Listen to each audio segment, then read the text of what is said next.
kimaze kimai olweyo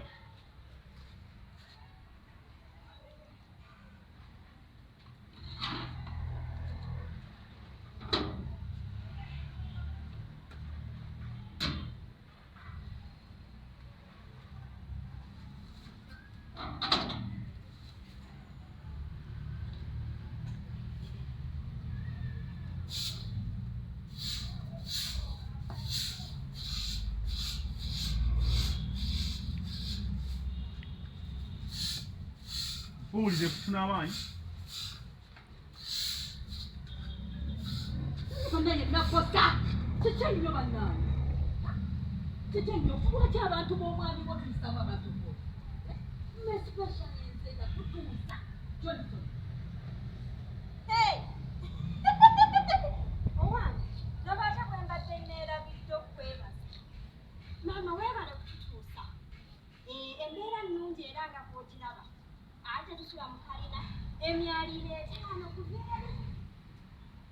Tutambula maama tutudde kwegamba embeera yeesiimisa obulabi gweyo gy'ovudde obusebo embeera nnungi nnyo weebale maama no nakunaba ku miryango nze bwe nakufunyamanyiradde byawululungi nnyo naye kuwa mutuusa ku kino kyaliko nga bamaze okuwamba ne baleka bamutwalako obututunde bw'ensiwo ng'olowooza yandibadde nze n'ekirala wandibadde tonneesigako nagundu kuba nze nekusagwamu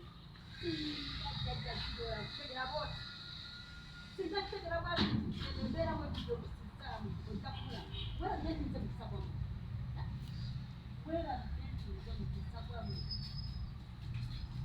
tibadde ninanabingi nyingi okukola ate nina pulaani nyingi nnyo osobola okubazzaayo waggulu era lwakuba bonna ebikuliddeko bulungi okwewulira gweoyagala osobola okusigala oba toyagala byenvudde nedda mulamu nansonyiwa munnange mbadde neerabidde nti ate munnange gwe omukisa gwaffe nti era gedda zidoola atudde ku ggwe nsanyusa okulaba baaba kalibu munda kalibu yingira baaba yingira owange nsanyusa okulaba gandye yoyo ng'omulangira